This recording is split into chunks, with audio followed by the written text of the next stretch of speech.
Welcome back to the amazing platform of Ranker 450। आज की इस वीडियो में हम लोग बहुत ही ज़्यादा 10 इंपॉर्टेंट क्वेश्चन डिस्कस करने वाले हैं जो हम लोगों का ऑब्जेक्टिव क्वेश्चन हो गए। ओनली 10 क्वेश्चन ये हम लोग का 2 से 4 मिनट में कंप्लीट हो जाएगा वीडियो। ये वीडियो ज़्यादा लंबी नहीं होनी चाहिए और ये सिर्फ रिलेवेंट क्वेश्चन रहेगी। इररिलेवेंट क्वेश्चन का इसमें से कोई वास्ता नहीं है और इसमें ना ही PYQs रहेंगे। 10 क्वेश्चन काफ़ी ज़्यादा इंपॉर्टेंट है। आवेश संरक्षण के नियम किस पर आधारित है? तो आवेश संरक्षण का नियम है कुल आवेश संरक्षण के नियम पर, मतलब कि आवेश का नहीं उत्पत्ति होती नहीं विनाश होता है। तो क्वेश्चन नंबर सेकंड पे आता है। सेकंड क्वेश्चन है किसी चालक के अंदर विद्युत क्षेत्र की तीव्रता कितनी होगी? तो चालक के अंदर अगर पूछा जाए तो वो विद्युत क्षेत्र की तीव्रता 0 हो जाएगी, नहीं अधिकतम नहीं न्यूनतम नहीं अनंत। बिल्कुल करेक्ट आंसर इसका ये हो जाएगा। क्वेश्चन नंबर थर्ड, ओम के नियम किस पर निर्भर नहीं करता है? तो ओम के नियम हम लोग जानते हैं तापमान पर निर्भर करता है, चालक की भौतिक अवस्था पर भी करता है, चालक की लंबाई पर भी करता है। तो इसका जो बिल्कुल करेक्ट आंसर हम लोग का हो जाएगा वो हो जाएगा दाब पर। दाब पर ये निर्भर नहीं करता। क्वेश्चन नंबर 4 पे आते हैं। किसी चालक की प्रतिरोधकता किस पर निर्भर करती है? तो प्रतिरोधकता बोला गया, तो प्रतिरोधकता चालक की लंबाई पर निर्भर नहीं करती है, ना ही चालक के क्रॉस सेक्शन एरिया पर करती है। ये चालक के मटेरियल पर निर्भर करती है जिससे वो बना होता है। तो इसका जो बिल्कुल करेक्ट आंसर हम लोग का हो जाएगा वो हो जाएगा चालक की सामग्री पर। क्वेश्चन नंबर 4 के बाद 5 पे आते हैं। किसी परिपथ में विद्युत धारा की दिशा किसके द्वारा नापी जाती है, मतलब निर्धारित होती है? तो विद्युत धारा की दिशा ओम के नियम के द्वारा नहीं होगी। इसमें है तो V is directly proportional to R, जहाँ पे I कांस्टेंट हो जाता है तो I is equals to IR हो जाएगा। लेंस का नियम ये भी नहीं हो, ये तो ऊर्जा संरक्षण के सिद्धांत पर आधारित है। Question number option third, Fleming के बाएं हाथ का नियम, ये बिल्कुल करेक्ट आंसर होगा। इसका हम लोग का करेक्ट आंसर C हो जाएगा। इसमें हम लोग मध्यमा तर्जनी और अंगूठे को परस्पर लंबवत फैलाते हैं तो बल की दिशा, विद्युत क्षेत्र की दिशा और हम लोग के फ्लेमिंग के बाएं हाथ के नियम से धारा की दिशा का भी पता लगता है।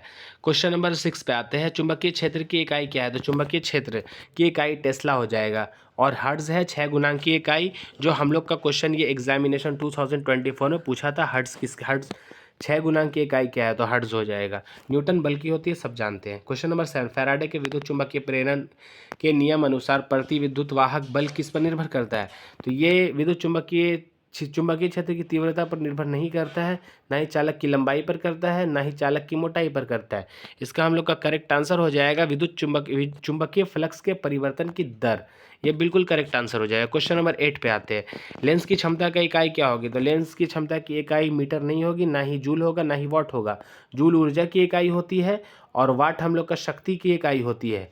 और हम लोग का जो यहाँ पे मीटर हो जाए ये लंबाई की इकाई होती है और डायप्टर हम लोग का बिल्कुल करेक्ट होगा। ये हम लोग का आंसर हो जाएगा। क्वेश्चन नंबर हम लोग का जो लेंस की क्षमता की इकाई है वो हो जाएगा डायप्टर।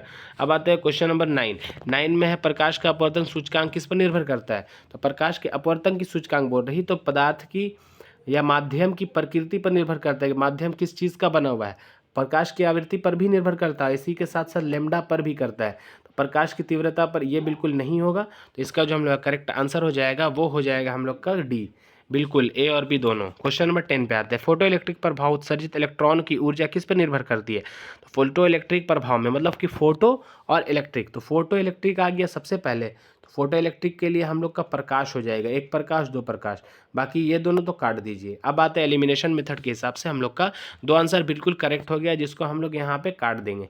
अब आते हैं सेकंड ऑप्शन पे देखते हैं। तो सेकंड ऑप्शन है आवृत्ति पर, तो ये बिल्कुल करेक्ट हो जाएगा। तीव्रता पर निर्भर नहीं करता है, ये भी हम लोग का रॉन्ग आंसर होगा। तो अब आते हैं क्वेश्चन नंबर 10 हो गया हम लोग का। तो 10 क्वेश्चन हम लोग का यहाँ पे था डिस्कस करने का। ये 10 क्वेश्चन डिस्कस करने में आप लोग बताया कि आप लोगों का कितना सही हुआ और ये क्वेश्चन काफ़ी ज़्यादा इंपॉर्टेंट है। एग्जाम में जाने से पहले आप ये वीडियो ज़रूर देख लें। लाइक कर दे, शेयर कर दे, सब्सक्राइब करें या ना करें आपकी मर्ज़ी। तब तक के लिए अल्लाह हाफिज़।